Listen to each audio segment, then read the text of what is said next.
pris l'exemple de trois opposants. J'ai commencé par Martin Fayoulou. Je dis, mais il n'a jamais reconnu les résultats des dernières élections. Comment est-ce qu'il acceptera ma main tendue? Moïse Katumbi était prêt à faire la même chose. Il avait même fait la même chose, mais grâce évidemment à la pression des siens, il a accepté qu'il rentre dans les institutions, mais lui reste borderline. Joseph Kabila, n'en parlons pas. Lui, il a carrément boycotté les élections et prépare une insurrection parce que l'AFC, c'est lui. Je sais qui est derrière. C'est pas ma tête qu'il cherche, il cherche la tête du chef de l'État. Et qu'il sache que je ne vais pas reculer d'un seul pas. Mesdames et messieurs, très heureux de vous retrouver dans le cadre de notre émission Tolobela Ekolo. Merci d'avoir choisi Balobela Peuple Télévision pour vous informer. Aujourd'hui, le week-end est bandit déjà avec beaucoup de sujets. L'Assemblée nationale finalement s'est prononcée. Les bureaux camérés livrent finalement Constant Moutamba à la justice. Firmin Vondé a eu raison sur Moutamba. Et on en parle dans cette émission. Le même Firmin Vondé voudrait aussi poursuivre un autre membre influent du régime, Nicolas Kazadi. Firmin Vondé demande la levée de ses immunités pour être poursuivi par rapport à dernière sortie médiatique à Salaki, comme vous le savez. Firmin Vondé Alobi, il a divulgué le secret d'État, mais aussi les faux bruits. Donc, mesdames et messieurs, Togo Landela dossier Oyo, nous allons parler aussi au cours de cette émission du séjour de Joseph Kabila à Goma, qui les protège. Il bénéficie d'une protection Yabanani parce que contre Wanezali sous contrôle, il y a un mouvement terroriste M23, des mouvements qu'il a combattus hier.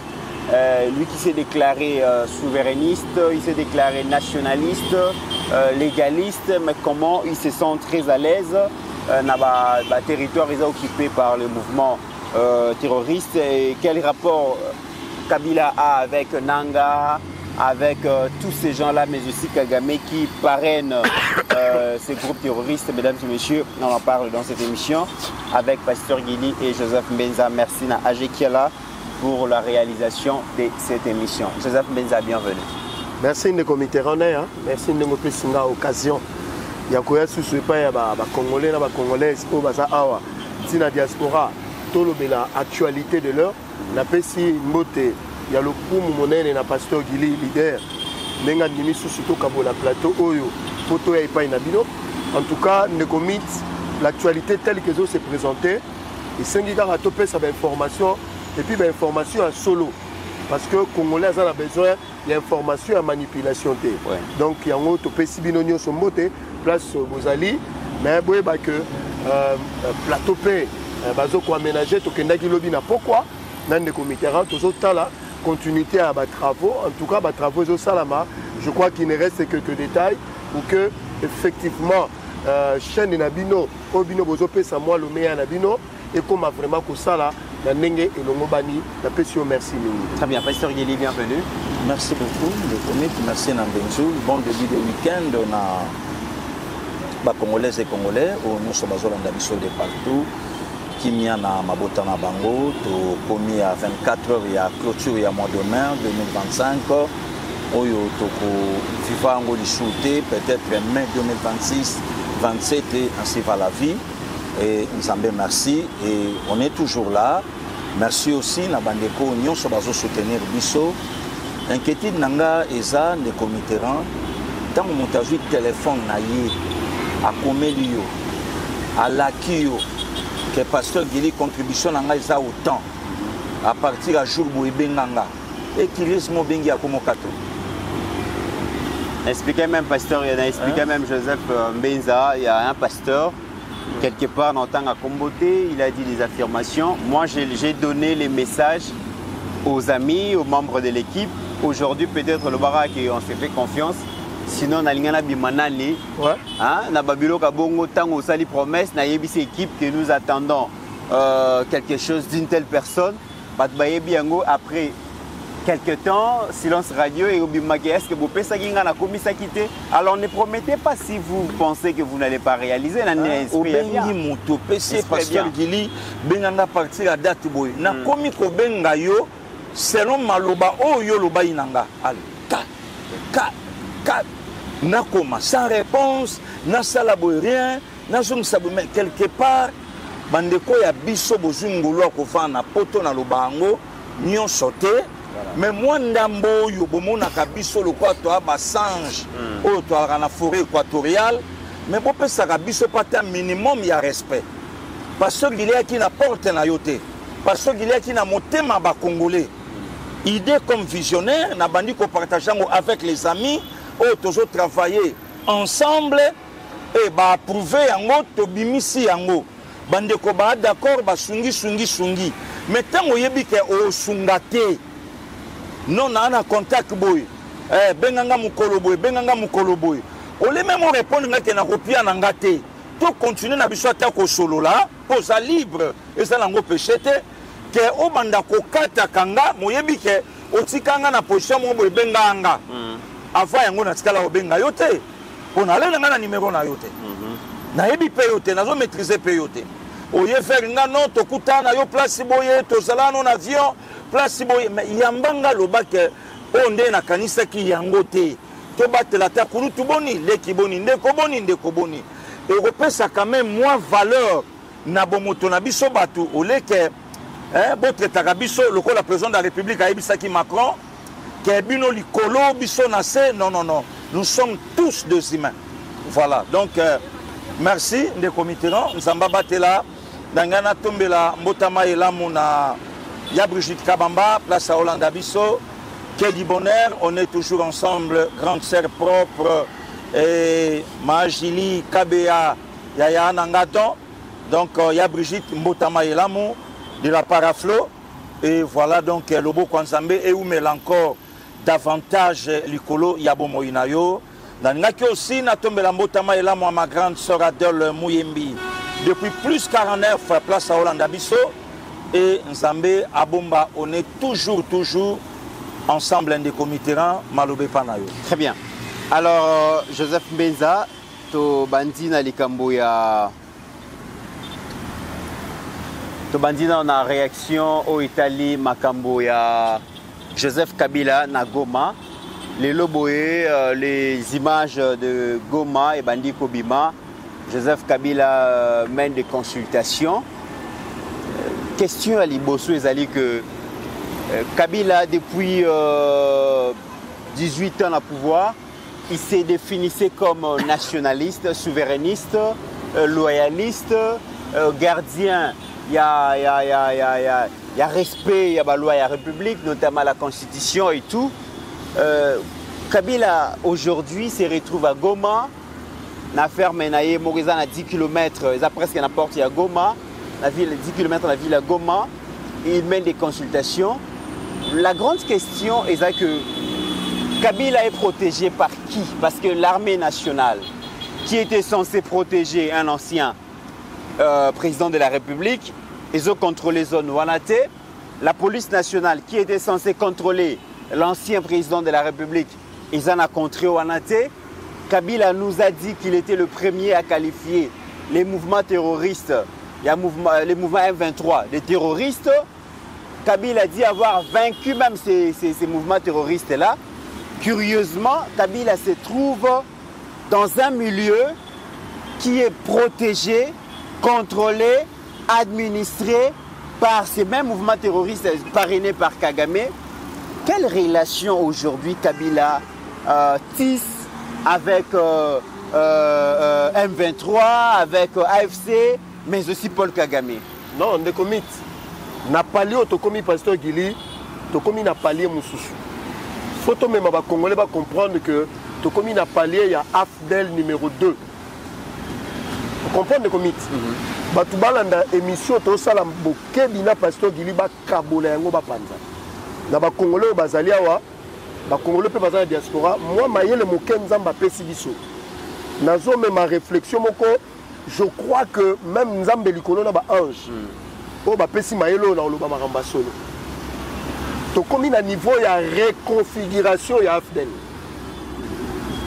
oya kala mais ezosalama sikoyo na époque oyo mais mabe eza nini moto azomema rébellion te guerre d'agression guerre d'occupation. C'est un ancien président de la RDC qui a été placé à la tête de la RDC par la volonté de la communauté internationale.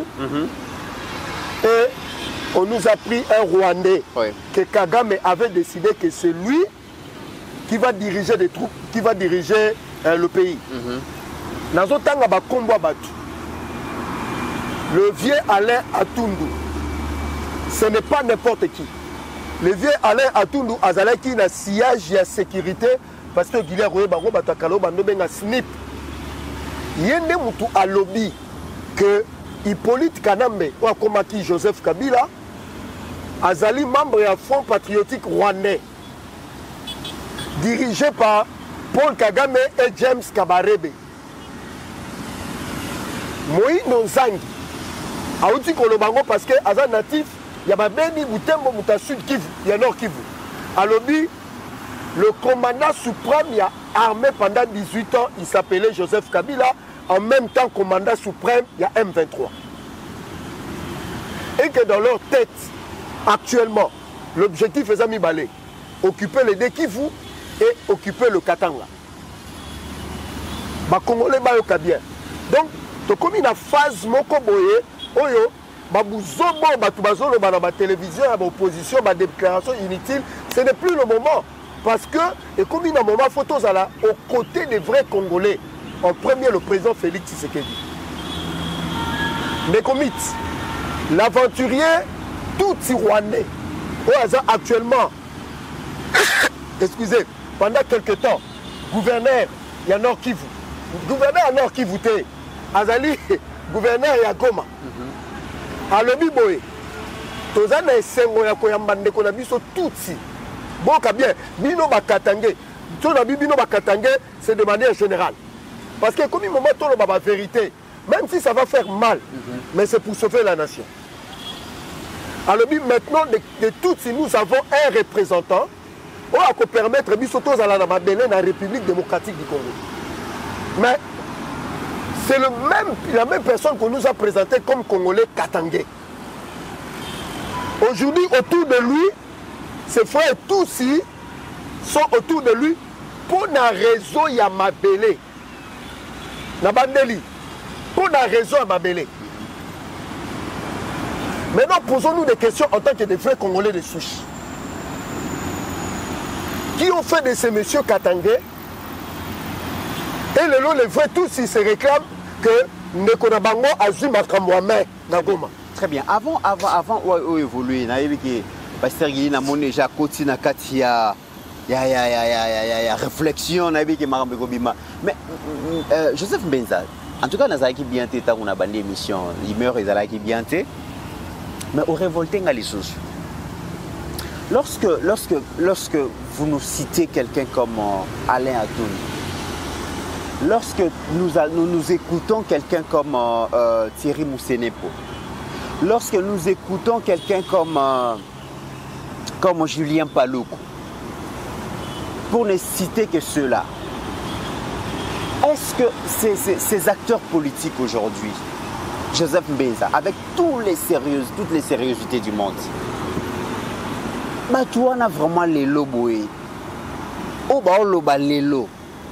Bazo loba yango parce que balamuki na pongi, patriotisme zongi, bolingo ya mboka zongi, la mère, tous ces gens-là, bolingo ya mboka zongi, ou soit ce sont des gens qui cherchent à flatter le président de la République et son entourage pour que bango pe bazo moins portion à pouvoir parce que ba kokaka opposition té.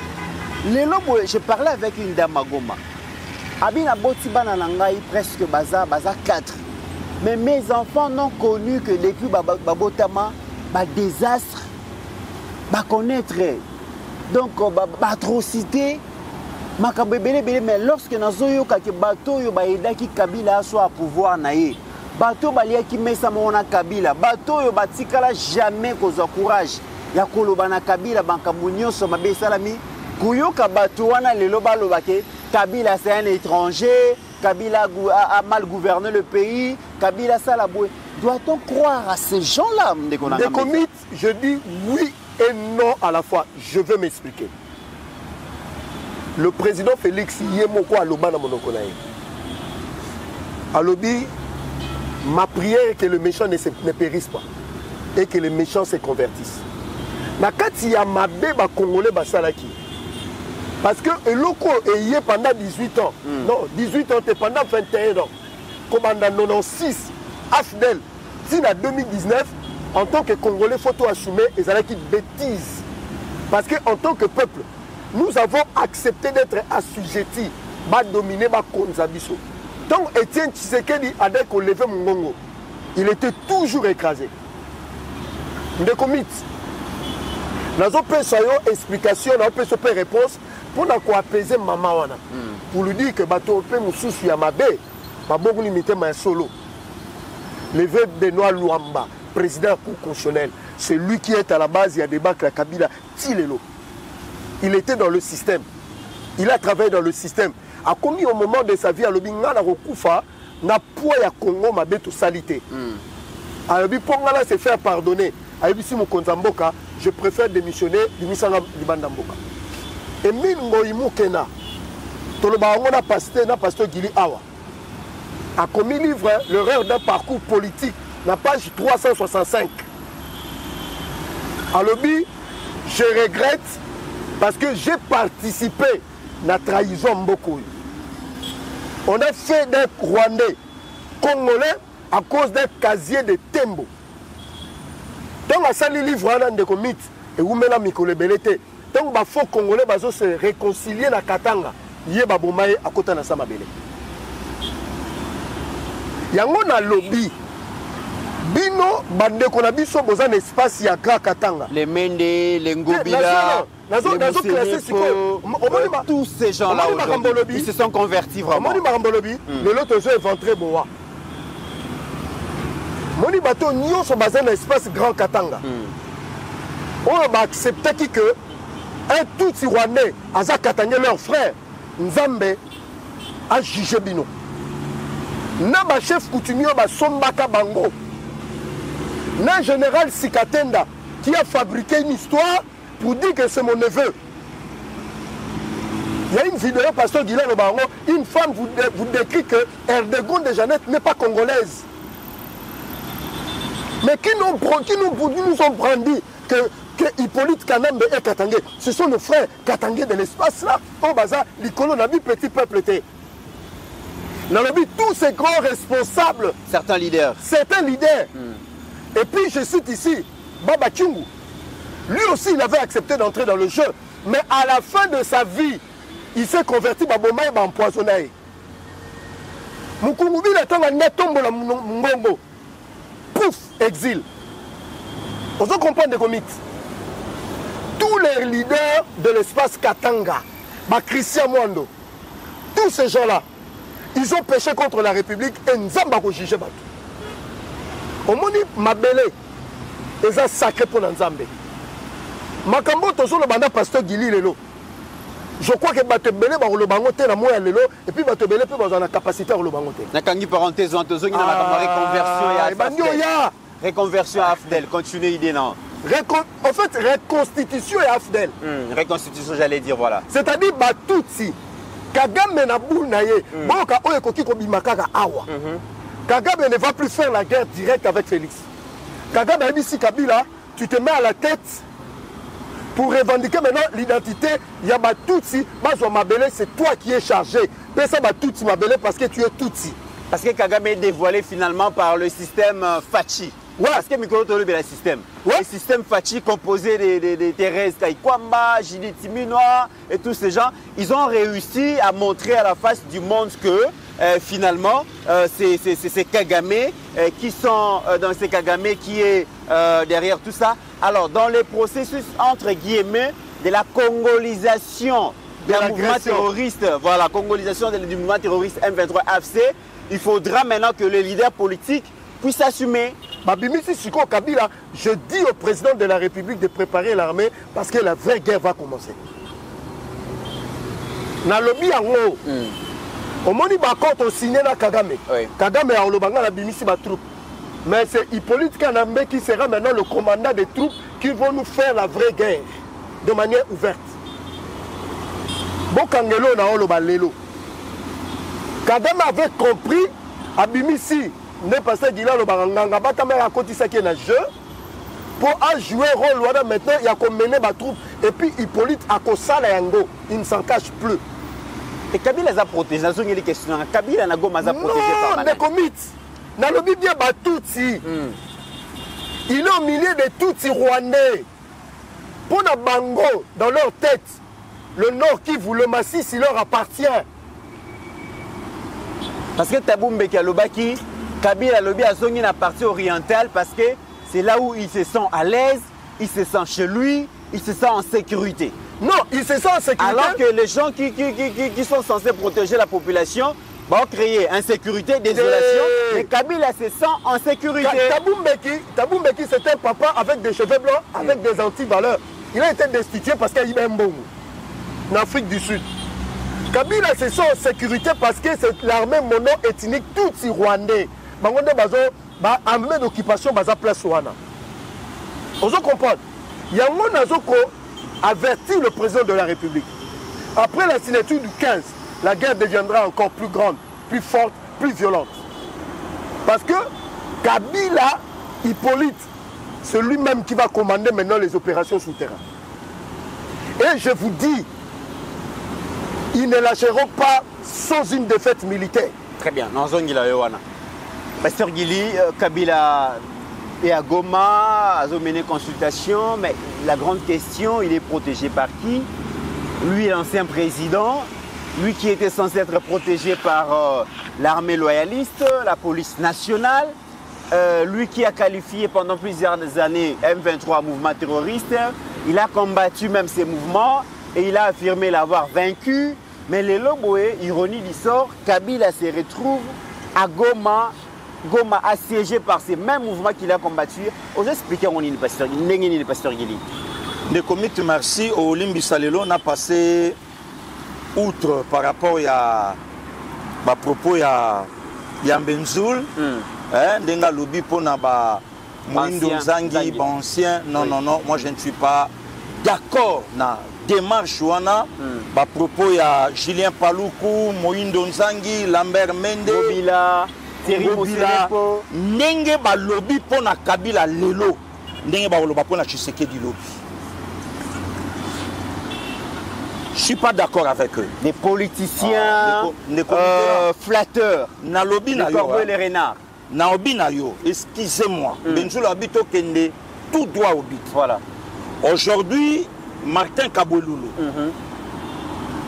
à la justice lelo, pour nanini, ba reproché na ma cambre belé, les jugements, babilo ke belé, il y a Kabila. Yé Moutachira yango, il a fait 12 ans. Oui. Julien Paluku a fait 12 ans comme gouverneur à Nord Kivu. Ba propos yo Paluku olo ba lelo, ayeba angote. 12 ans il y a loyauté, il y a fidélité. Oyo a réitéré na Kabila. Na Kabila. 12 ans. Gouverneur, il y a parti problématique, il y a République démocratique du Congo. Julien Paluku a détenteur. Il y a un secret mon côté il y a yebi ou bien les lots pour passer la biso ba blague, il y a mauvais goût. Moi je ne suis pas d'accord. Moindo Nzangi. Pas d'accord aussi na ba propos naé. Ça non. De comité bato bakoka ko sauver yango moni babiso bato fo basser la biso ba monument na mboko yo non seulement na sina kei mais tangu toza le comité la bato ba oleka ba moni statut yanga na yo ndenge to mona statut ya Madeba na Pretoria Madiba pardon na Pretoria banani babino ba jeune yo babandaka ja ko défier Kabila oleka na 4 chars de combat Kabila oleka na 25 jeeps blindés avec le Rwandais na cortège na ye maintenant je dis yo les comités là le combat la personne de Vieux Mende c'est mon oncle non et Ponga la GC on a été là que Mafumbe Mutoyo a éternisé Kabila na pouvoir. Article 70 de la Constitution. Que dit la Constitution? Levier la mère Mende. Un article où il peut savoir Congolais tension. De comité naya. Babela estomac. Namoni yango na poto que robinet akobi misa même tama ya malili makasi au réglé mouké tiède, au réglé mouké un peu chaud, au réglé mouké chaud, au réglé mouké au kokakute. Namoni on a poto. Mais ezandenge moko na munoko oyo. Je soutiens le Congo aujourd'hui avec l'institution président de la République, lobi nango yangote nake moyena patati patata basali banda. Na fait une vérité. Bimisi ba libanda déjà. Basali banda, le Julien Paluku, le Moïno Nzangi, le vieux Lambert Mende, même Ngobila. Voilà. Donc le Ngobila Telemi a outi basoaye abandon tiré contre Kabila. Non. Tshisekedi, président de la République, ici, Ngobila élu gouverneur de la ville-province à Kinshasa. Le Congo a un président élu démocratiquement par le peuple congolais. Mais Ngobila a accueilli Kingakati, le gouverneur. Or, le Congo a 26 provinces aujourd'hui. L'FCC à l'époque a eu déjà 23. Soi-disant la coalition. Mettons tous ensemble et travaillons ensemble pour l'intérêt de la nation. C'est du n'importe quoi dans le côté FCC. Ngobila Kenda a Telema auprès de Joseph Kabila pour nous appeler merci. Oui, il faut réitérer loyauté et fidélité à Kingakati. Na début à mandat, loyauté avec Kingakati. Na fin à mandat, loyauté avec le président Félix. Toi, Bazoba na bangote des comités naya. Toi, Bazoba na bangote. Et vous savez tout ça dans Yaponanini. Gouvernement Benzoul, bientôt là. Willy Bakonga lobby. L'autre est là encore. Dans mes veines coule le sang. Na makila naza kabiliste ya makila. Mais c'est le même Willy Bakonga aujourd'hui qui distribue de l'argent aux communicateurs pour la campagne comme les membres du gouvernement, a commis plus fasciste que Bafati. Non seulement dans mes veines, non seulement dans mes veines, mais chez Kabila tiki pouvoir, il y a tiki politique. Mais le là comme qu'on a travaillé na président Félix. Le comité là, il y a un président na Boende. To tamboli, to zongi. Non, avant que tu zonga, le président a fait sa message à un leader équateur. Namuno, quoi, président de la République, Félix Antoine Tshisekedi Tshilombo, comme Willy Bakonga et Bungi. Atanga Ngote. Atanga Ngote. Willy Bakonga, le lo comme Panzambongo. Ba communicateur, faut finga pasteur Gili. Ngamba na plateau awa na ko l'exatin ko tanga kombo mutu. Ngana obeta babiloko polongo lango, il faut ça la faute. Donc yo faut finganga, mais mambo ngana oloba, yo ko oloba ngote po batu ba yoka yo. Donc yo no fingaka ngane ngo monaka ofingi. Benzoul mitazu micro tozana aéroport na Bwende, président de la République a Telemiawa. Guy Luando abimi, docteur Eteni Longondo abimi. Pour Willy Bakonga aya atelema o sentir que mutana pona yete. Il fallait Guy Luando abenga Willy Bakonga vie ya hotelema. Et puis Mitterrand, PCP interview. Mitterrand PCP vient interview. Ngana kaise le quoi Guy Luando na Willy Bakonga ba master. Or ba père na mwana. Ya hotelema. To telemi libanda. Willy Bafandi Kuna. Na docteur Eteni, je crois, président Moninga na vitre, atini babenga to coach incapable de ressentir quelque na loyauté na mutoyo. Le vieux s'est reproché de beaucoup de choses. De beaucoup de choses. Viens nga Wilma. Les politiciens congolais basila. Tolali tolamuki lelo batuana nyonso bakomi koloba aujourd'hui contre Kabila. Ne comité là. Ngali ngaki makambo yo ba moyindo ba oloba lelo. Faiba lobango depuis. Makambo yo ba Julien Paluku ba oloba lelo. Faiba lobango. Or, aujourd'hui, il y a encore des hypocrites autour. Il y a présent Tshisekedi. Oyo nanu va se prononcer pété. Bafandi, bamelami na bangungume. Le comité, le loyo sur le binanga, Kabila est contrôlé par Banani. Protégé. Protégé, merci beaucoup. Mais le comité, toi là, il y a en année 97, jour pour jour, aujourd'hui 28 ans. Bandeko ya Kisasa Baïbisanga, le commandant Ipona Kinshasa, il était protégé par Banani à l'époque. Alors qu'il était président de la République, censé protéger, censé être protégé par des soldats. Avant Kouta comme président de la République, tant qu'on a un chef d'état-major terrestre, il était contrôlé par Banani. Son oncle James Kabarebe, Awa, a contrôlé Nabanani. Le président Laurent Désiré Kabila, depuis le 20 mai 1997 à Tchakamakolo, pour Aya Robengana Rwanda le 2 août 1998, le comité, si Kabato Baye Lelo Moutaolo Bamakambo a un archive té, a un alisolo ya Kobete la batute, a Olobaka par rapport ya par rapport, a Oloba par rapport à par rapport, a Yabinae, histoire té ya Kolobela. Tout n'a pas tout commandant, il peut en que ça la boum, n'a pas maïsafa, n'a pas d'alungo, n'a pas kayao. Baye bakaye nani. Azala ina banani. Tango sa ba paga ipoye, azadir n'a pas momi a pembe. Non, on a faiblesse na ye. Est-ce qu'on a pas problème na gauche la 10 ans? On a pas problème à 10 ans de comité là. Azaka di onde na ba basi a pembe. Ye basi a pembe. On a faiblesse ya commandant ipo. Tu as une faiblesse. Faiblesse en décomité, na yaba na ye. Bon, na so na lobi ken décomité faiblesse na yeba na ye. Na yebi ndenge to faina mutunanga avant babanda roya na lelo na yebi. Et bon ça li sumu place wana. Et après ça fona lukana déjà. Et après c'était. Ya yo fona lukana na yeba. Donc voilà aujourd'hui des comités to comme on a bisoté Kabila au milieu de ses frères. On a beaucoup chargé Kabila na opinion Pasteur Gili. On a bolingi bango bazwana basoki bayoki balobi. Voilà Pasteur Gili na Mbenzul comment ba komi ko peaufiner stratégie pour diaboliser Kabila. Tu sais quoi? Batape perdre babimi balobi, montrez-nous les images. Oui. Oyo c'est que Kabila en a goma.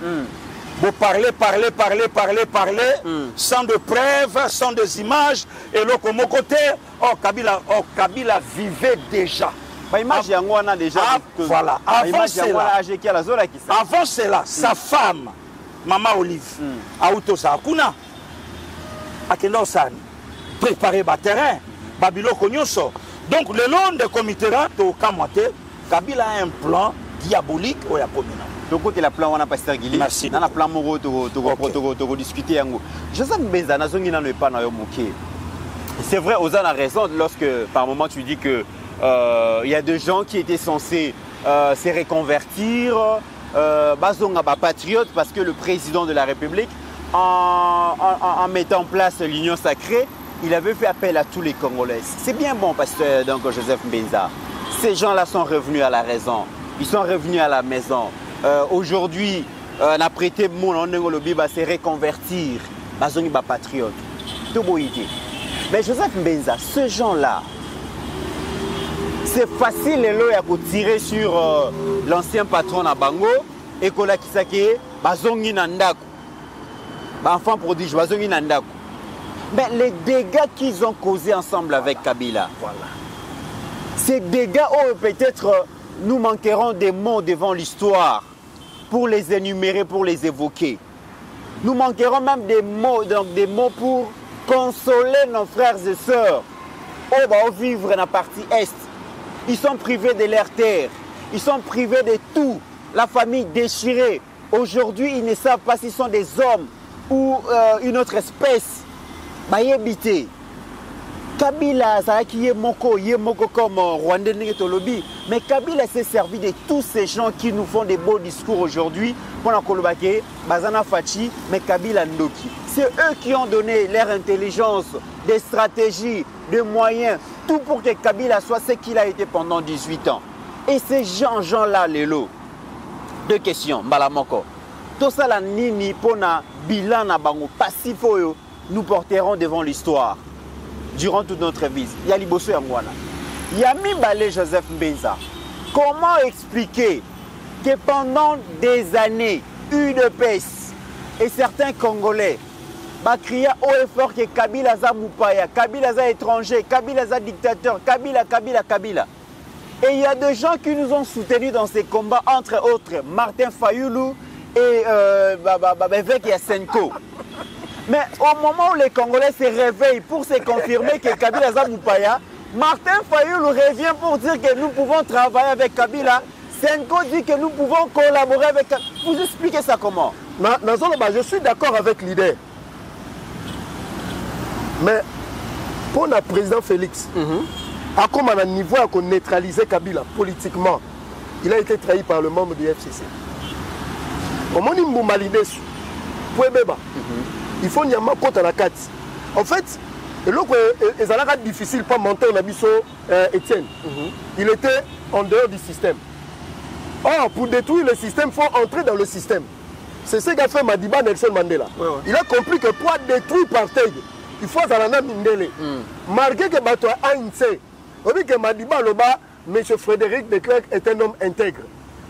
Sud-Africain, comme il a président Félix. Quand il dit quelque chose, lui il est en avance.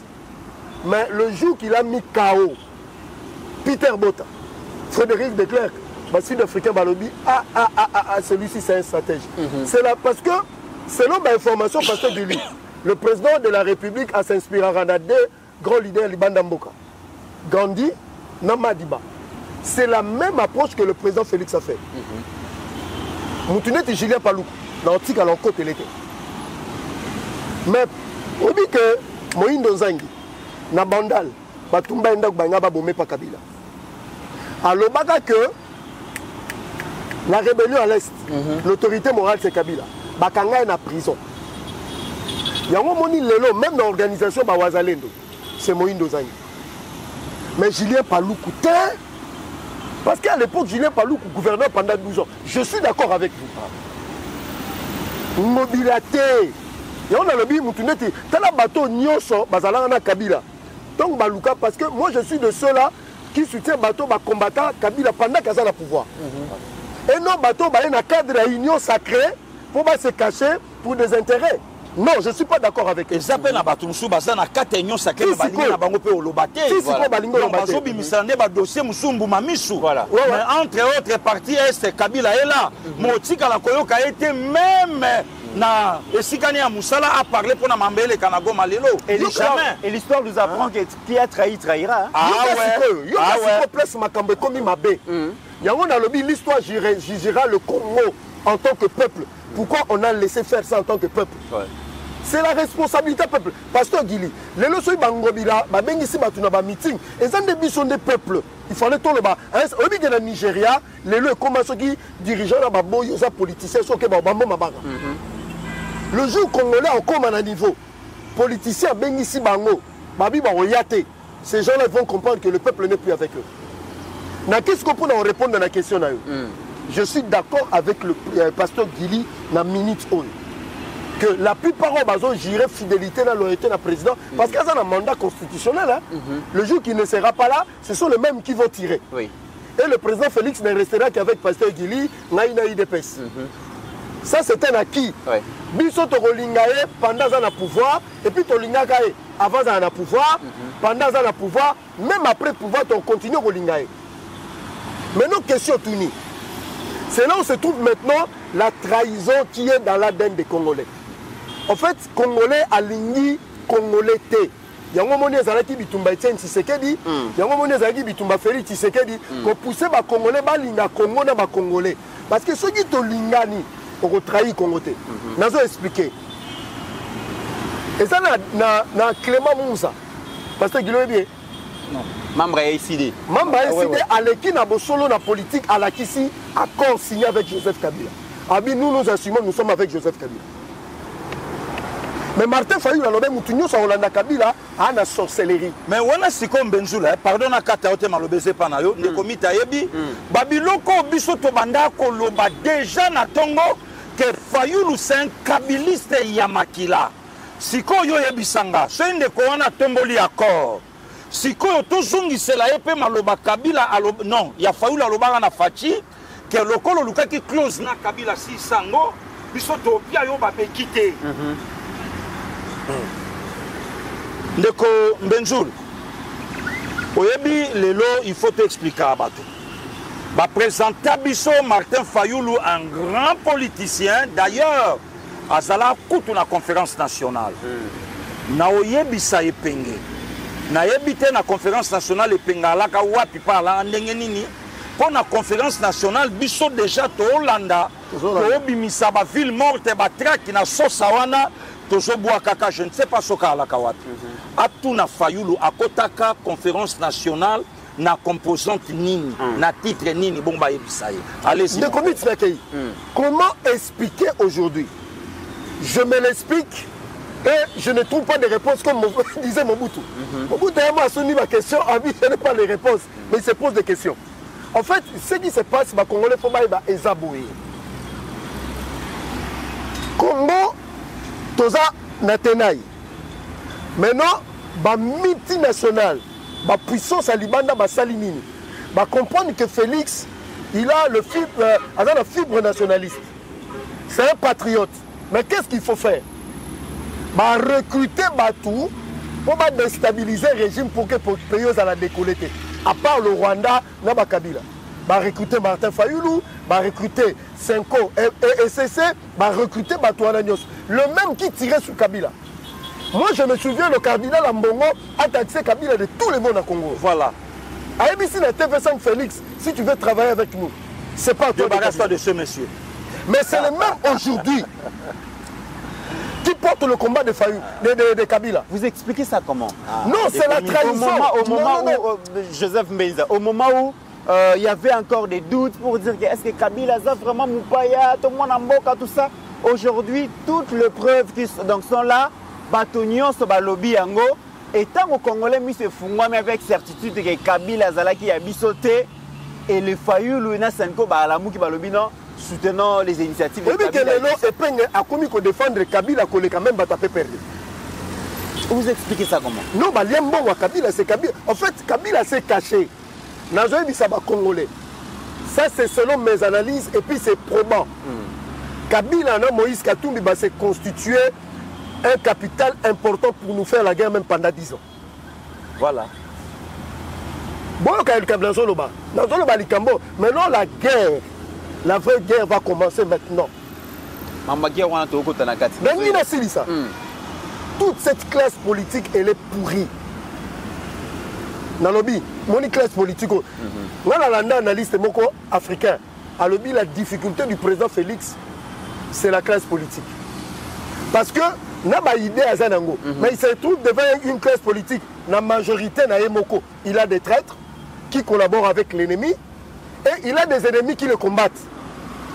Maintenant, le peuple n'a pas d'orientation. Le peuple est perdu. Même dans la diaspora, même. Ah, non, on peut cet exemple. Au moment où ils ont besoin de la guerre, au moment où on a des choses sérieuses, même l'opposition a une ligne de communication.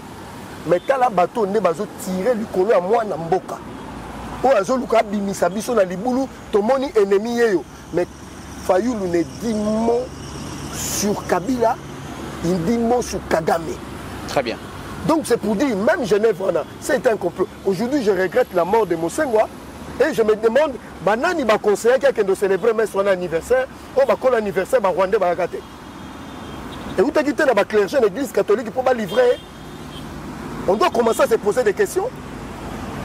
On doit commencer à se poser des questions parce que si tu vois aujourd'hui le comportement qu'affiche les politiques congolais,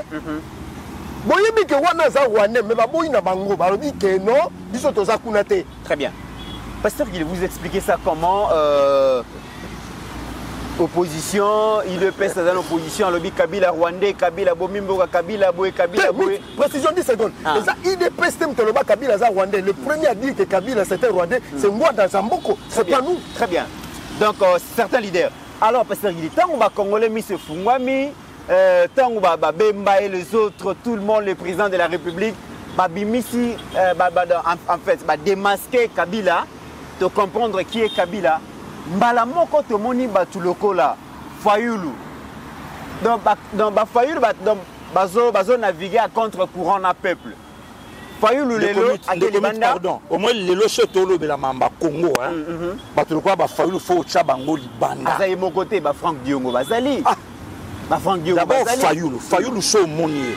Fayulu a barasa ba vie, on dirait mutu moka noa la katongo, on dirait mutu moka tchaka ba whisky. Et baby c'est comme tout. Mais tandis que Franck Diongo donc à occupé cause à la moi sorcellerie. Ah oui. Oui, peut cause à la moi sorcellerie. Les comics. Ya mingi te moya mukeka. Na lobby hein. À occupé cause à la moi kindoki. Ngai frère na yo na vanda na Franck Diongo na résidence na ye. Nouvelle Yaliwa ya Papa Lutumba Simaro le 30 mars 2019 et Koutabiso nga na résidence ya Franck Diongo na betelo solo na benga ka na téléphone alati li papa ya Kendal ya 818 bana kisasa ba yebi yango ba yuma o ba komi lelo ba yebi na o maramute. OK, li papa ne alaka mixte Diongo alati yango na misapinyo so ya makolo ya Franck Diongo bakangi ba sparadra alobi pasteur Gili na okokata kocha misapi na ngate po torti d'ailleurs kutu nde na okende boye na okezwa traitement Diongo lelo Diongo na parti na MLP bakabwana pona nzela o Diongo aswa la personne de Fayulu de comiteran oyebi bande kona biso belé ba ali banda Congo a ko préféré azwa na ye studio ou bien chambre.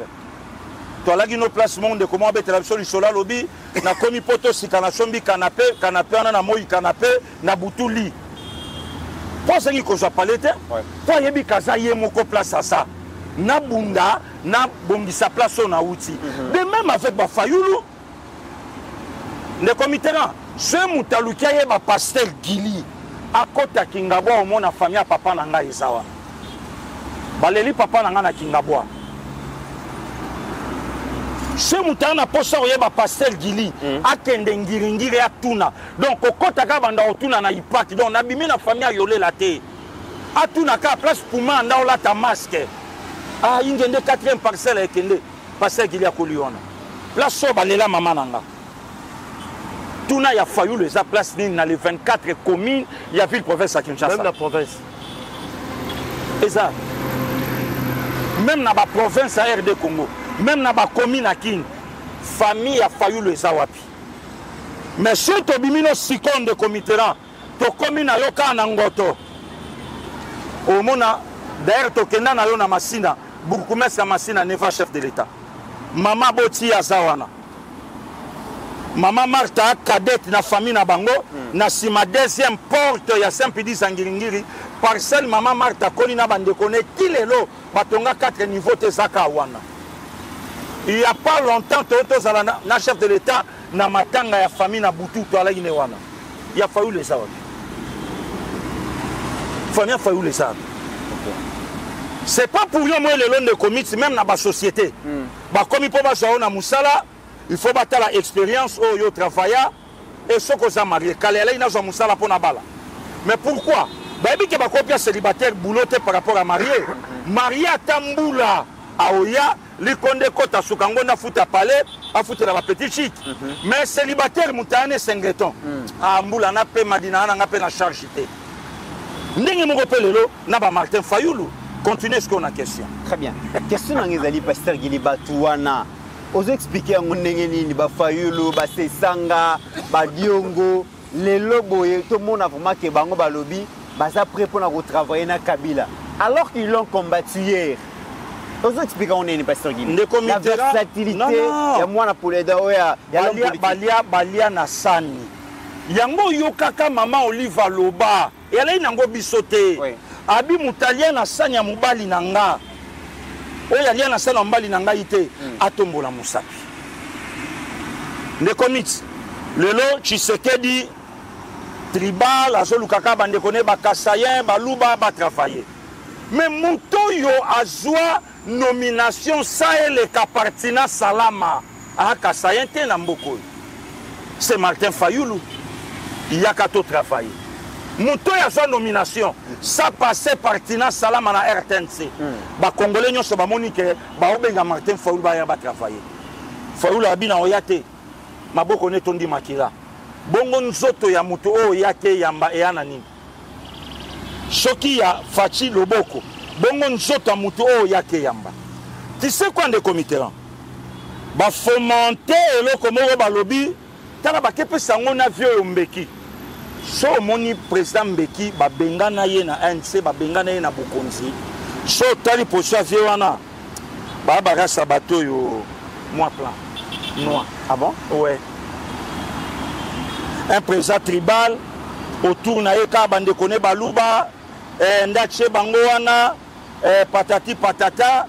Ndekomi tsoyebi lelo tango bato osala débat autour ya baluba. Moi je ne suis pas kassayen. Nana makila kuna. Ndekomi tibiso vanda awa biso te bato toyebisa na bengango nini. Na bengango garnison ya basali ya Nzambe oyo bako dominer bazaka bakasayen. Et le comité là to banda première rito comme 16e. Donc tu sais que du mutaye bisaki ba congolais bokendaka na main TV botonda ebele po mutombo ande kolanga muluba. Amen e bando tonda lelo. Donc tu sais que du mutaye bisaki papa mbiye joa bor wana na première ri batu bazala ke ebele po sande kolanga muluba. Comme ça yo soko ke Moïse joa kambango. Tu sais que du mutaye bisaki Marcelo yaka na deuxième ri wana dominé tonga temple ya munene pour ça muluba. Hein? Tu sais que du mtayebi qui va professeur d'université. Bon ça la majorité à bicoloniaux sont vous les Kassayens pour binonde bande konanga. Tu sais que du mtayebi saka biso ba congolais que le père ya musique moderne en mboka na biso asa Kassayen.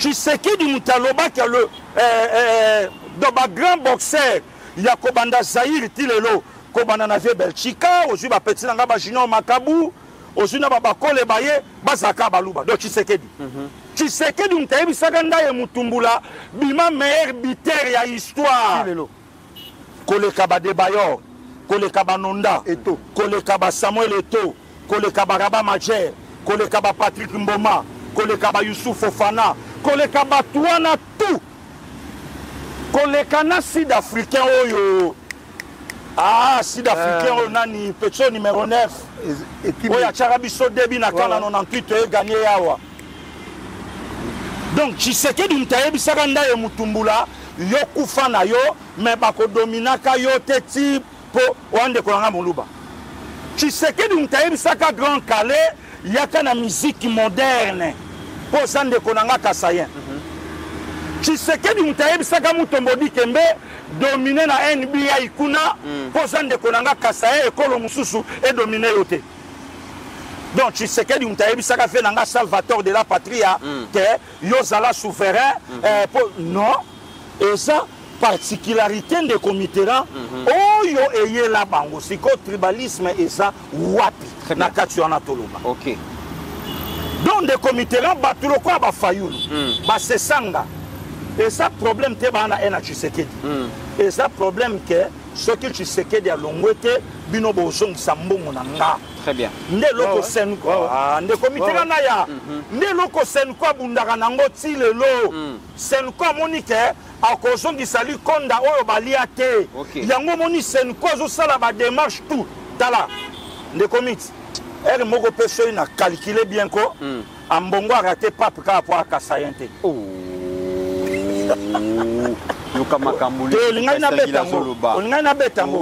Olingana betango mutu na ngai wana lingolo bakifatia Kassayen poza Kassayen te soka mbongo sala ka Kassayen c'est pas ça on a vraiment ma fumée bimi pas le premier cardinal azala mutu colonie car le premier cardinal voilà na bosanaki le père il y a église catholique moderne on de comité na ya lobaka très bien yoka kombo Joseph Albert Malula Ngalula très bien alors Joseph Mbeza nous apprenons qu'il y a un plan pour la partition de la République démocratique du Congo. Un plan qui date de plus de 50 ans, une stratégie bien peaufinée Et il y a des gens qui sont en train de mettre ça en place, Malembe. Balobi Joseph Kabila est à Goma. Mais avant qu'il ne Goma, il fallait stigmatiser la communauté swahiliphone. Kolobake boza mal aimé na Congo, mal aimé na régime Oyo, pour préparer plan au Kabila Zala. Nous apprenons que si on ne prend pas garde, la partie orientale au Kabila Lubia Zongawana, bako balkaniser yango Kabila Lingi, après consultation na Batouana Nyonso à Kolobake, bon, bango balobi, après avoir consulté tous ces gens, balobi régime à Kinshasa, Bosani bango, régime à Kinshasa a abandonné bango. D'ailleurs, Moutaza n'a pouvoir les lots, va se stigmatiser, va soit il faut. Alors, la partie orientale, parce que à part la partie orientale, les autres qui n'étaient pas maniema. Alors, cette partie sera maintenant détachée de la République démocratique du Congo. Kabila et compagnie, parce que d'après l'image Oyo Ajekiala la Kisibiso, Nyarugabu. Hein? Et naba Nyarugabu, Moïse. Patient Saïba, Kikaya Bin Karuba, Bomoni Bangoana. La plupart on a baba fugitifs au régime et le pouvoir Lukarabango, mais Bakima. C'est comme s'il y a un plan pour la partition et Kabila est derrière ces plans-là. Bon, nous avons réfléchi à haute voix. Pour la balkanisation, si Salama, c'est le peuple qui est en avant-plan pour réclamer. Or, la tribu où ils ont composé, Samboka, Bembe, Fuliro, Baza, Banane, Baza, hostile, Naba Rwandophone. Donc, ça, c'est un élément qui ne va pas permettre à cette balkanisation Salama. Mais parti on est en prise, il y a un mouvement. Ici, je parle de la géographie politique à Est. Hein? On va comprendre pourquoi la balkanisation, si c'est impossible. N'accueillir encore. Et ça, on va les sentiments d'appartenance territoriale. Oui. Si le peuple perd ces sentiments-là et qu'il n'y a pas de balkanisation, ça c'est au niveau local. Mais il faut une reconnaissance internationale. Ce n'est pas du tic-au-tac. Deuxièmement, si on est parti à Est, il faut la reconnaissance de la communauté internationale entre guillemets balkanisation. Mais au Yébi quand même que la communauté internationale va jouer à franche et sauter. Non, il faut faire depuis très longtemps les Sarkozy et les autres, les Congo est tellement très grand pour être dirigé à Kinshasa. Il faut faire très attention parce que parmi les attributs d'un État, nous avons la population, nous avons les territoires, nous avons un pouvoir politique organisé, établi et la reconnaissance internationale. Dans ces quatre attributs, on a Baron Bazana monté. C'est impossible. Maintenant, on a côté dans le fond. Dans le fond, ce qu'on dit parti Est Mboka, aux Nord Kivu. Congolais, ils ne contrôlent pas tout le Nord Kivu. Preuve qu'il y a un gouverneur militaire à Beni. Il ne contrôle pas tout le site Kivu. Parce qu'il y a un gouverneur à Rouvira. On se comprend. Ils ne peuvent pas contrôler parce qu'il y a aussi un phénomène Ouazalendo. Donc, c'est-à-dire que le peuple lutte pour que terre n'aille qu'endetté. Mais tu as dit que dans le moment où tu es il y a un attirer attention à Mkonzamboka. Il faut que dans le plus rapidement possible, Pasteur Guini, que nous ayons des unités de combat qui soient prêts en cas d'éventualité. Parce que dans le cas où on a signé l'accord de paix en Rwanda. Mais Kabila a s'est présenté comme le nouveau chef, il y a un groupe armé pour revendiquer Mabela Batousi. Ils vont se prévaloir être des Congolais. C'est maintenant là la lutte qui va se faire. Maintenant le phénomène swahilophone. Bande qu'on a vu sur la maman Pascaline, à ça une vidéo moi quoi vente dans mon des autres dans les réseaux sociaux. Mon swahilophone est comme perdre de sens. Pourquoi? Kabila s'est présenté comme Katangé, mais aujourd'hui Kabila se présente comme le leader de la communauté tous rwandais. Donc bango mo déjà ba biaisé comme na bango. Or le swahilophone, quand on le dit comme ça, les hommes m'ont emprunté par la Senko. Bango ne ba bimisi yango. C'est-à-dire ba show les bazar la carte à complot oyo. Quand on parle de la balkanisation, parmi les agents à la balkanisation, on a mot swahilophone. Et c'est le même mot que nous condamnons bango parce que Guila a raison. On a foutu à bango, il y a même dit ça à bango pour le swahilophone. Azupe Tabou Mbeki, pourquoi Tabou Mbeki? Parce que Tabou Mbeki a un carré minier dans Katanga. Alors, comme Félix Azab, président Félix Azab, au Mokona Ramaphosa, il y a un moment qui a intérêt naïe. Il est en train de perdre un moment. Kabila tient dans Monoko pour que eux dans la communauté internationale. Mais à l'intérieur ici, je demande au président de la République, il faut une loi martiale. Moto Nyon Sokotanga combat Kabila a vanté dans Moko, il doit être arrêté. Il faut qu'on commence par là. Donc c'est pour dire des comics, que les Congolais vont accepter la balkanisation de ce pays. Et donc, tu as signé une déclaration de principe. Article 1er, la reconnaissance de l'intégrité territoriale de la RDC. La reconnaissance de la souveraineté de la RDC. Donc, c'est-à-dire, Mme Thérèse Kaikomba Wagner a gagné déjà Kagame déjà en avance. Donc, aujourd'hui, ils ont que sont des peuples congolais, tous à la Sima Félix Tshisekedi Tshilombo, comme président de la République institution, et puis la Sima armée na Zamboka Bitumbo Tozo Kende. Il faut dans un délai court. Et ça m'a combattu à se débarrasser d'un traître Nyonso, en commençant par la présidence de la République, la maison militaire, l'état-major général, et même dans l'Assemblée nationale, pour que Bitumbo Tozo Kende Tolongango. Très bien. Pasteur Guili, Babi Kabila serait en train d'organiser la partition. Yambo Kanabiso, parti contrôlé par M23, Baluka détaché en la République démocratique du Congo, Bamonde ba gérer yango. Kabila Monique a retiré la Sukozonga na Bokonzi, na ensemble ya Congo te, alinga soit une partie à Congo. Yende na habité comme empereur, comme roi, comme na habité Pasteur Guili. Non, c'est pas Kabila, c'est le Rwanda de Mutatindi. Et puis des comités renforcés, ba juriste balobaka, assassin à son a toujours nallié à crime. Donc là c'est connu. Problème à Kabila na betela kao, c'était le 19 décembre de l'année dernière. Na Addis Abeba, Toleka Addis Abeba na yo plusieurs fois. Au Kabila Ayamba batu y compris naba clergé Benzoul a ebisagi bango mutatanga sukomba Rwanda na bêtise oyote ni non plus à Paul Kagame. Yango moni Kabila sali discours ya première mi-temps plein sa cité Kagame a tué ses frères congolais pour Kabila dit que bateau yo Kagame abomi rien à voir na makila na ye. Très bien. Donc à Kotanga Bango te pas Kotanga Kagame te puisque le mandaté par Kagame. Kagame a vu sa femme venir à Talia Lobabi Bolongolanga na Makamboyo, Bomekabo si Sango yo pas la responsabilité.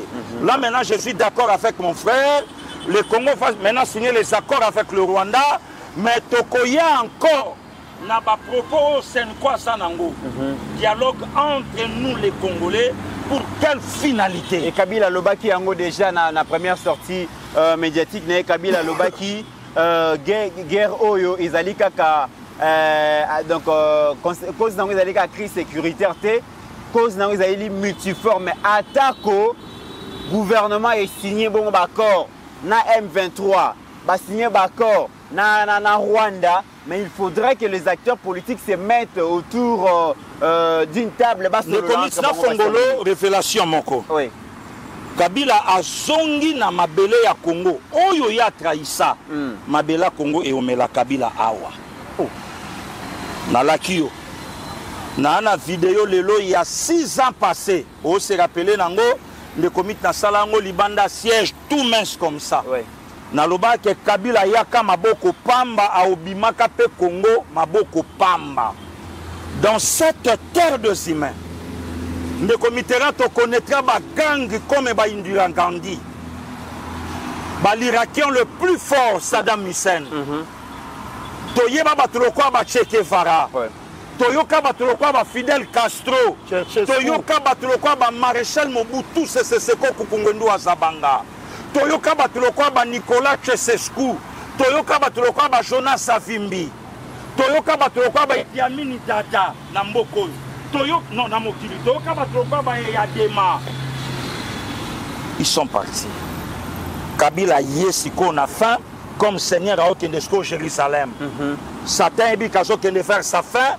Or Seigneur a ebi kena okende maintenant vers gloire on a onetolama. De même avec Kabila. Le comité Ndamutolu nangeza na mabelo ya Kabila Zata. Comment voulez-vous bateau baboma tata nanga le Rwanda et le Rwandais les lobes battent la Kabila. Donc Kabila s'est livré entre les Congolais. Il y a Kolobaka, c'est lui l'assassin de Laurent Désiré Kabila. Et ça, assassin, les comités, nous sommes prêts. Benjoula Lobiango, nous sommes prêts. Tout Bundana Kabila, tout récupérer Congo, na tout. Voilà, pasteur Guillet, en tout cas, Joseph Mbenzabolimbi s'attend au Bapesa Gibiso de dépassant largement. Pardon. Na osenga kaka bolanda makambo makoleka na commune ya Nsele. D'après makambo biso toyoki. Congo Futur azoluka koboto la mwana mboka port na ye oya somba depuis 2015 azana ba document nyonso et na kati ya port wana a permetaka ba congolais na ba congolais baya kosala mwa ba activité mike mike bazwa ba mbongo pona kolesa ba famille na bango. Mais là il semblerait que Congo Futur à corrompre même justice balingi ba boto la mwana mboka wana espace boyoka makambo makoleka na Nsele rapidement comme ça tu vas conclure émission. Mundele talaka kazaki na bozu ebele ngape na zaki ne lokote. Alors durée de 8 ans et demi Mondele ayeko akokufa. Obosamba bano sama. Otosambi na ye Vambram. Donc on comprend depuis au comment au tikala jamais aux anakimi. Te na vana na ngai kimiate. Donc na zape na kimiate na sala ka pe économie na ngai nyose le kaka na justice. Wana taka likolo ya place. Et puis na yeba na ba port nyonso za awa. Port ozo iza ya ba congolais kaka. Ba congolais ba qui parlent iza combien? Azaka na port moko ya commerçant congolais na Kinkole mobile. Donc vous avez un congolais. Kakangai moko congolais. Il y a combien de ports awa? Awa ebele. Zebele. Ba expatrié na ba expatrié. Donc kaka yo mo congolais. Donc ngai nde naza élément gênant na bango que congolais ko se retrouver na ra ba port na bango te pe na activité bango bazo sala. OK. Donc il faut que biso quitter activité et remplacer bango. Très bien. Même coffrage au soto ngito somba to couler beto anda ku faut que somba na commande ku ne pas na bango. Et loko nga zo kufela wa. Ngaza na monopole ya bois de coffrage. OK. OK. Et puis là zala wa te. OK. Ba maman de bayaka awa po bazwa taba poso, ba beka na famille, bazwa peso. OK. Alors to continuer na sujet wana. Ko ba konzi ba yeba nazolinga penda ba konzi ba yeba histoire ya libongo oyo. Parce que histoire ya libongo ba somba ka derrière libongo na certificat na acte de vente. Même le pango ba somba ngo na certificat. Ba somba ngo na acte de vente. Alors tango bango bakimi na fundi bango tellement nazaki na bozwi mingi te aza kopesa mbongo ebele mais naza na ba jugement avadi droit misato o na longa Vambram. Ti ko s'arriver que 9e année Vambram akufi. Mwana naye aye kwa kotekela Congo Futur na début à 2024. Ça m'étonne que Congo Futur a somi na 2024 certificat ya 2024. Ezako ya koboto la le pango ya certificat ya 2015 to 17. OK na acte de vente na ngai ti lelo ezali. Alors na ebité l'état congolais so bino boko bengela ngai Congo Futur ba bimisana no acte de vente na bango total groupement nino yango se retrouva. Po ba longo na groupement ya ngambo ba ya pe na ngambo pe bazako koboto la ngai esiko ezali entreprise ya mwana ya mboko ezali ko œuvrer depuis 2015. Alors,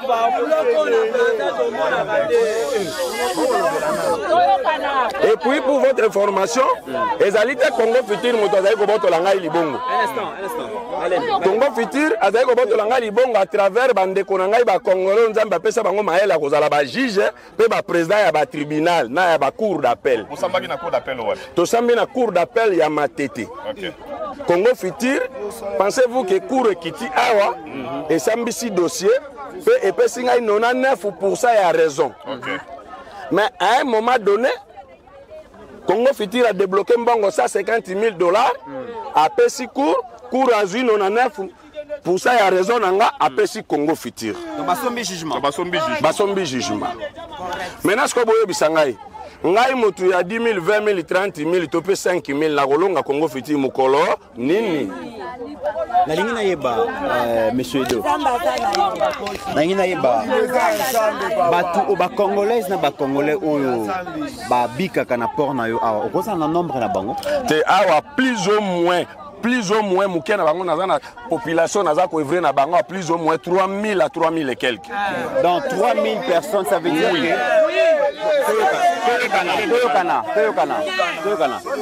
Ça veut dire qu'il y a 3000 familles qui vivent dans ce qui Congo futur à Botoli Yango, 3000 familles, voilà, nous sommes bengani bango. Baza place à vivre. Oui, parce que tant on a no, ba misu na yambi bango, tant mo bundanga laki kuna, bo bakima ba village bazalia. Baza ko tumba makala. Baza ko vivre. Et puis na pesa même na tikala ko interdire awo. Maman moko ta zolongo la poso ba pekisa yi. Parce que nga na yebi, mais c'est deux vraiment na histoire na c'est bizarre. Place nga na outi. Papa pêcheur, maman pêcheur du sang. Papa nanga botinga na pêche, akoli singa na pêche. Ça la caméra? Oui. Naza mwana ya pêcheur parce que bino na kisa ezaka soki mutu za mwana mobolo zo ka soni ya koloba. Nga naza papa mobola, maman mobola. Pour votre information, naza ta na ndeko moko na gouvernement congolais. À part bana nango nga nazo bundela peut-être lobby. Et puis na yebaka pasi ya bandeko nanga baza ko mona pasi baza ko souffrir na vie nga na utaki nango. Parce que lelo pona se retrouver boye na teka kwanga nateka nguba, nateka mafuta, ça veut dire nateki mimbongo nyonso eza ya Congo. À part les diamants na or. Ndenzamba tombolinga ye kubwaka ngai awa. Pe pona zala wa nzamba yebaki ke na kozala awa pona sunga bato na ye. Alors, ye Congo titi. Ye Congo titi la lobi non. Na koyo kozala wa ti. Il faut ngana longwa poto continuer ka Congola banda ko souffrir kaka depuis indépendance. Donc ndenge tozala bakoko na biso banyoko mana kiboumbu ti lelo pe to continuer nango kaka. Très bien. Biso to ko zala na avantage mon côté de vos patrie. Alors osana caméra. Bon, ndeko Edo toyoki histoire ya port na yo, toyoki nyoso sala ka pona bana mboka. Tala caméra ya balobeli ya peuple. Bakonzi ya mboka bazolanda ko banana président de la République, ba membre du gouvernement, parlement, sénat, bango tout bazoyo koyo. Message nini oyo ko pesa na bakonzi ya mboka balanda biso. Oui. Message na ngai e pa ya bakonzi ya mboka liboso na bande pa président de la République. Pe bakonzi nyonso balandi na sima. Mokonzi ya mboka alobaki ke na époque nanga na kobimisa ba millionnaire congolais. Mais tu as kombo ya ba expatrié. Na ebité mutu azo luka na Congo soki ezali lisumu pona ko luka na Congo soki ezali lisumu. Soki mokonza mboka ko bimisa ba millionnaire congolais. Mais soki akoyeba ba panne ou bien ba mabe eza entre ba congolais na ba partenaire ba expatrié, ça veut dire mokonza mboka ko sala eloko te. Parce que conflit moko ezali entre ba congolais na ba expatriés ezali ke congolais akoki ko evrete atombola mutu na ye na place o expatrié azali na mabele ya Congo. Ça le savoir que baza ko ya na eloko te bozunyo so baza ko zongo na mboka na biso pe ba traiter ka biso mabe complicité na bandeko na biso moko ba congolais. Yango no moni biloko ezo luka ka ba rébellion na mboka yango wana. Alors eloko na ko senga pa mokonzi comme président de la République. Edo aza politicien te, Edo aza député te, Edo azali simple commerçant. Oyo aza ko sala fierté na yo na commune ya Nselepe na quartier Kinkole. Oza na compétence ya moko moko lobi wi na ke Nsele na port Edo ko mona population eza ko bika na port Edo. Po eza ba voix ebele e votaki yo ezali awo. Oza mokonzi il faut ko tambolaka. Nazo loba ezali naza ko senga na yo mokonzi ya mboka. Silisa dossier na ngai na Congo futur. Parce que Edo azali moko o aza ko pesa yo fier pe aza ko défendre pouvoir na yo bisiko yo lakaki. Donc na mokuse yango wana. Très bien. Alors Joseph Mbenza. Joseph Mbenza, Patrick Sahel, balobeli ya peuple to kiti finalement. To yoka awa, to yoki ndeko Edo na ebité commentaire na ezalini. Non, commentaire ezaka que non nazana passe na motema. Biso balobeli ya peuple TV to défendaka République démocratique du Congo, to défendaka institution président de la République, na ba institution misusu. Biso to combataka ba anti-valeur. Ce qui m'a choqué tant na ye awa plus de 7 à 8 km il y a frontière maritime et ça contrôlé dans l'exploitation. Même pour la sécurité na biso ils ont mis en mal.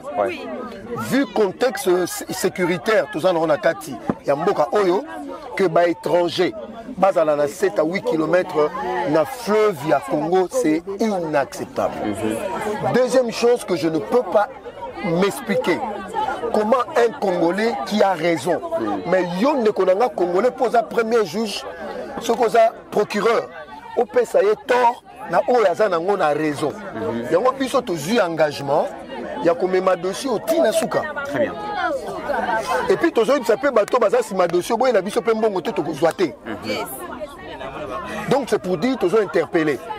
Mokonza Mboka toujours interpellé président à la cour constitutionnelle parce que comme déjà que ils ont un magistrat, na ba juge, na ba procureur véreux. Donc na chambre na bino discipline bateau fobo kanga bateau basambisa ki dossier en dernière raison parce que ils ont un document moko soke bimika ka ba bengani ba. Je crois que monsieur Dieudonné Kamuleta toyebi dextérité c'est-à-dire toyebi place au accordant un jugement. Tozo senga na yo okota likambo yo pour otala bateau bazana sima balé $150,000. Toyepe na procureur Firmin Vondé. Yonde mutu talaka babiloko na pepo na kopesa tumbu na bateau bazopesa ba jugement mabe o ba condamnation ya lokuta okota pe likambo oyo ngana yebi valeur na yo. Et puis, toujours ces Congolais nous va se mobiliser pour protéger notre frère congolais à perdre ma belle. Très bien. Patrick Sayel. Patrick Sayel, nous allons parmi Batou Bakiti na terrain, Oyoki population, Oyoki Ndekoido, réaction à Isalini. Bon, réaction à chaud, d'abord, je vais dire au président de la République, credo magique n'a eu Ezali, le peuple d'abord. Le peuple d'abord, peuple en haut, c'est-à-dire que Ezalaka, Malamu Mingite, ceux qui motoazan et Sikanae, mais moto Mopaya, moto Outi Mosika, Alinga Longola, moi na Mabele nae, pour moi na Mabela comme Alogola, un peuple errant. Bateau Union sur ceux qui Babotoli, Papa Edo, Mabele Oyo. Bateau Union sur plus de 3000 familles.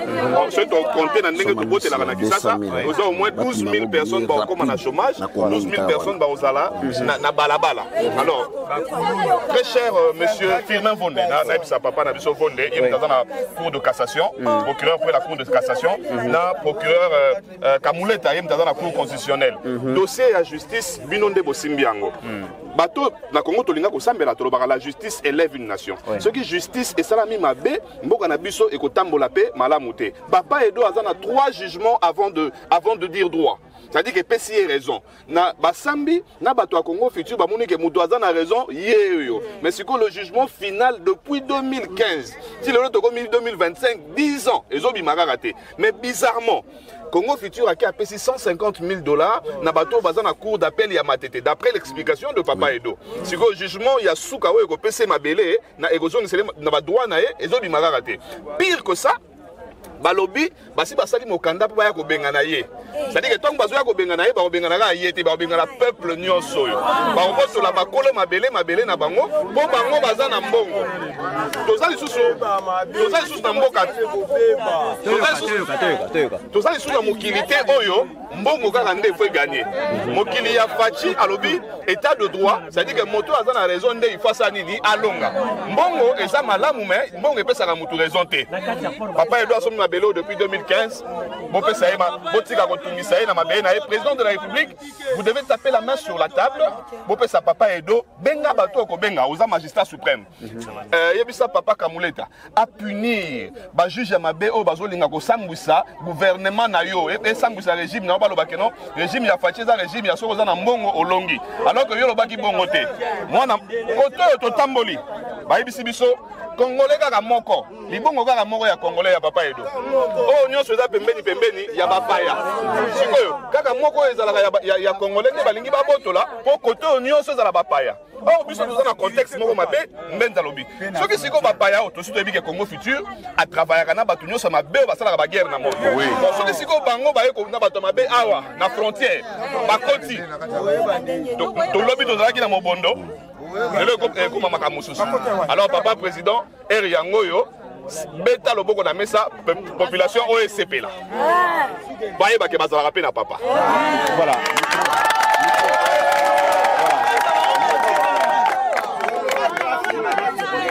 Mesdames et messieurs, voilà.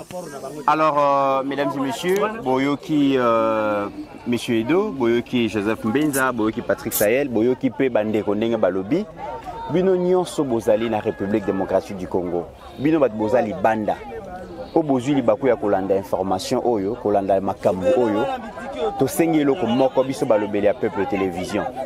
Oye Banina autorité Moko, joie message Oyo. Kotisela yangoye, tindela yangoye, to kabali solo oyo, to panza masolo oyo pour que et atteindre toutes les autorités compétentes oyo bazana pouvoir ya ko décider sur makambo oyo. Soutien oyo koki ko ko apporter na ndeko na yo. Edo eza ko zo émission oyo panza yango na ba réseaux sociaux.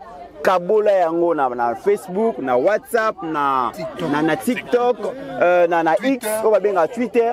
To kabola émission, to panza yango sala makelele et que neti kokota na ndaku ya mokonzi ya mboka et atteindre Maman Denise et atteindre Premier ministre et atteindre Papa Kamuleta, Papa Firmin Mvunde et tous ceux qui ont une portion de pouvoir au bakoyiko réagir. Nous ne pouvons pas accepter que dans notre propre pays, tout comme un esclave, tozolo bake économie ya mboka ba congolais ba s'approprier nango. Parce que l'économie ya mboka efandi na maboko ya bapaya. Mais ndeko déjà tant azo bandabo, yé mon na charge na azana plus de 12 000 personnes au azo bikisa. Ce qui le lot à réussir à cause une source à motivation pour nos congolais musuba sala pe activité azo sala. Ba bazali banda ba kozonga na mboka te. Ba investir ceux qui ba au baza a ba souffrir na ba problème azanango. Nous voulons stimuler l'investissement au Esengeli et Salema na ba congolais, mais commençons d'abord par encourager ceux qui sont sur terrain. Quand quelqu'un investit son argent pour la consommer espace oyo, kopé sa ba congolais misala et que la justice de la République ne le protège pas. Pensez-vous que ceux qui sont ailleurs viendront investir dans ce pays? Toujours décourager biso mo ba congolais. Au Congo futur azosala bino moko boye bitoro ikolobelo roté balobi na concession na congolais mo wachara makolote mais na concession à mwana mboka mutu nyonso makasi na yo kaka kota sala musala nzo mwa 10 francs qui dit mieux bandeko na moni ba jeune ebele bolingi basimba machette na moni bana basi baza ebele awa bolingi basala kindumba. C'est le moment, je pense voilà, je pense qu'il est grand temps, je pense qu'il est grand temps to meka kota la likam oyo soutien na bino ba ebolanda biso libanda bolanda biso na Congo, partageons cette information toti la makelele. Joseph Mbenza, Patrick Sayel, on se retrouve dans le plateau. Merci beaucoup. Merci. Oyoki Makambweleki, je pense que le dossier Oyo, Pasteur Gili, Joseph Mbenza, tu reçois tant ya ko commenter en lobby, mais tu reçois pas tant ya ko expliquer bino le pourquoi il adresse la générale Ephraim devant les éléments de la garde républicaine. Tu reçois expliquer bino qu'est-ce qui se passe dans le secteur de la justice, comment un ministre de la justice traduit en justice par le procureur général prêt à cour à cassation. Nyonso wana ezali makambo to bombeli bino lobby au sereka kaba ceinture. Mesdames et messieurs, demain nous allons nous rattraper. Merci à Pasteur Gili, merci à Joseph Mbenza, merci à AG Kiala. On se retrouve demain avec la même motivation.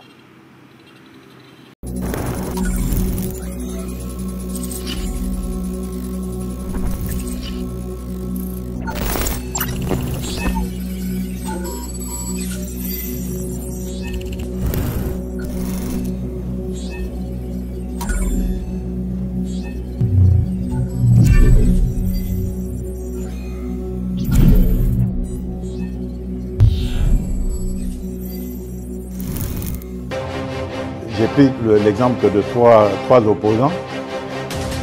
J'ai commencé par Martin Fayoulou. Je dis, mais il n'a jamais reconnu les résultats des dernières élections. Comment est-ce qu'il acceptera ma main tendue? Moïse Katumbi était prêt à faire la même chose. Il avait même fait la même chose, mais grâce évidemment à la pression des siens, il a accepté qu'il rentre dans les institutions, mais lui reste borderline. Joseph Kabila, n'en parlons pas. Lui, il a carrément boycotté les élections et prépare une insurrection parce que l'AFC, c'est lui. Je sais qui est derrière. C'est pas ma tête qu'il cherche, il cherche la tête du chef de l'État. Et qu'il sache que je ne vais pas reculer d'un seul pas.